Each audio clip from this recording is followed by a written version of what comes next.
Hello, my fellow comic book collectors. This is going to be a new series that I've created for you where I look at Marvel versus DC. And I kind of want to give you a little bit of the backstory for this video. My son and we always have this debate where certain characters made their first appearance, like Darkseid versus Thanos, or Swamp Thing versus Man Thing. Did they make their first appearance were they originally a DC character and then later ripped off by Marvel, or the other way around? Where did these characters make their first appearances? And that sort of led me to kind of look into those characters and really compare them in terms of, who was the first appearance, and also who was the more successful in terms of value of the comics.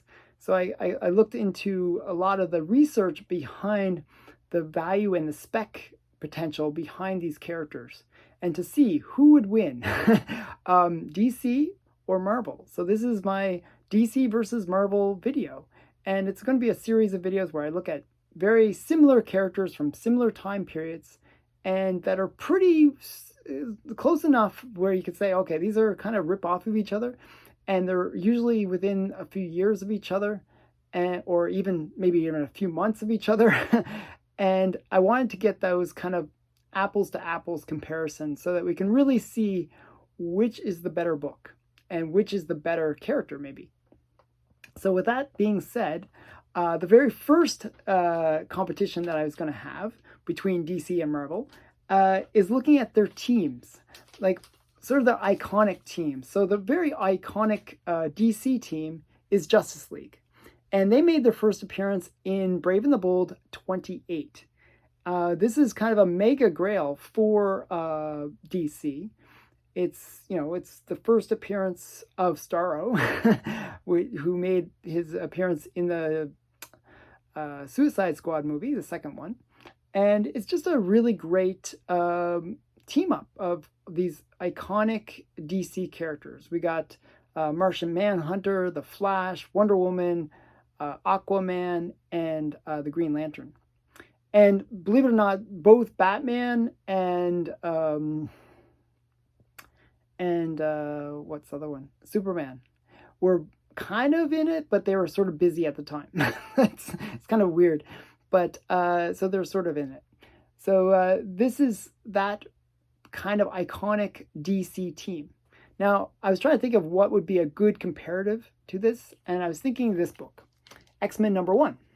So XMen #1 is it's similar to the DC book in the respect that it features that iconic Marvel team, and the teams always change. So there's characters coming in and out of the team all the time. It's a very similar situation as Justice League, and it came out at a very similar time period.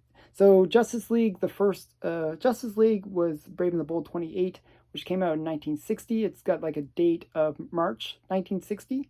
This came out in 1963, so September of 1963. So, similar age.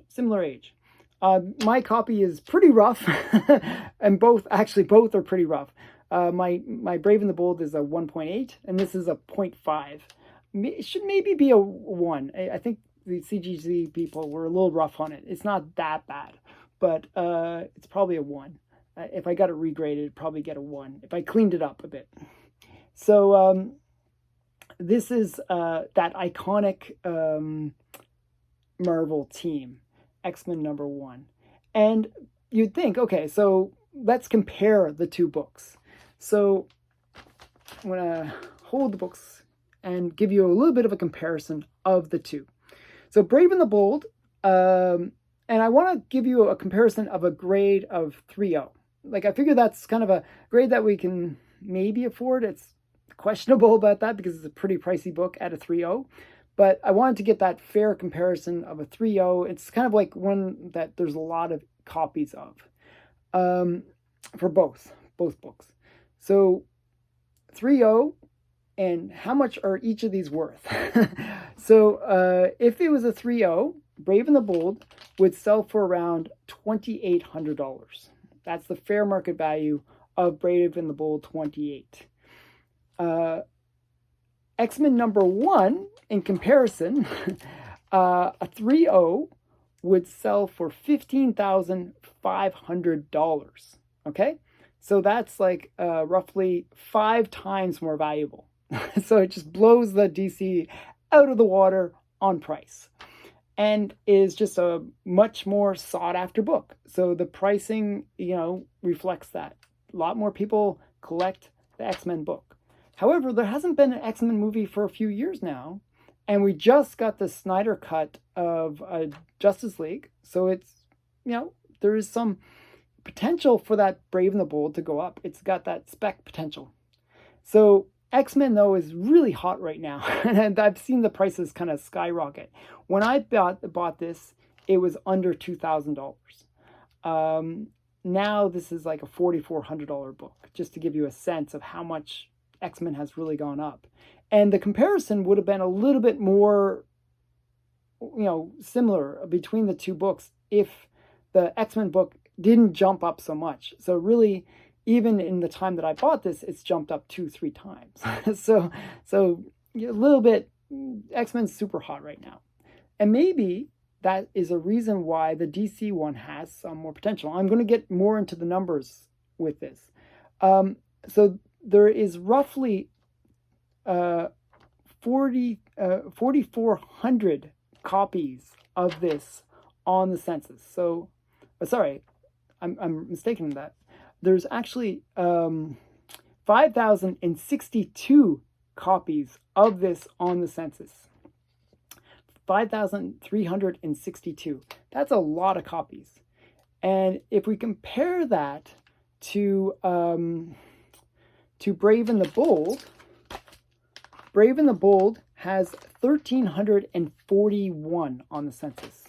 So almost 5 times difference between the number of books on the census of Brave and the Bold and X-Men #1. So the DC book is way more rare. And in some ways, it has that prestige, that it is a rarer book.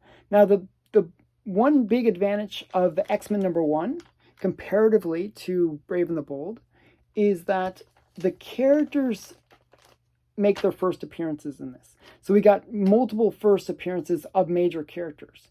And that is what really drives the price even more than the DC book. So we got Magneto, we got Professor X, we got Iceman, we got, who else? Cyclops and Angel, Beast. All these major characters, Jean Grey, they all made their first appearance in this book. So that, in a way, kind of gives it a little bit more power and a little bit more spec power. If they ever make another X-Men movie, you can even expect this book to further climb. So in terms of the two books, I think this one does have a lot of potential, and X-Men does have a lot of potential too. But I think it's realized a lot of that potential already. So in terms of the books, if I was going to weigh them out, I would actually say that Justice League of America might be the better spec long term. We just need a DC to make a few good movies, and this could be a great book. If they make a really good Justice League movie, then definitely this would be the book to buy. It has climbed since I even bought it, but not much. It's really a slow riser, and that's typical of DC. DC doesn't perform as well as Marvel overall. But I feel like a lot of the value that you see in X-Men #1 is already been realized. And it's really gone up too much to really justify that price. So, these books can actually drop. And I've seen it in the past where X-Men #1, it was hot for a little while, and then the price drops. So right now, I don't expect it to do a correction. I do still see there is value there. But, Justice League hasn't seen that huge price jump yet. So I think there is a lot of opportunity still to be had in Justice League, especially because it's a much rarer book. There's about 1/5 as many of them. and it's really hard to, it's just a hard book to find. So I hope this battle was interesting. What do you think? Who do you think is the winner of these two books? Which do you think is the better spec? Which do you think is the better book to have? And what do you think? Which of these books is the winner? So thank you for watching. This is the first. I'm going to be doing a bunch of these videos, and I hope you enjoy them. And if you could also give me your feedback of which characters you'd like to see a battle between, battle royale maybe, between DC and Marvel. So thanks again for watching. Bye for now.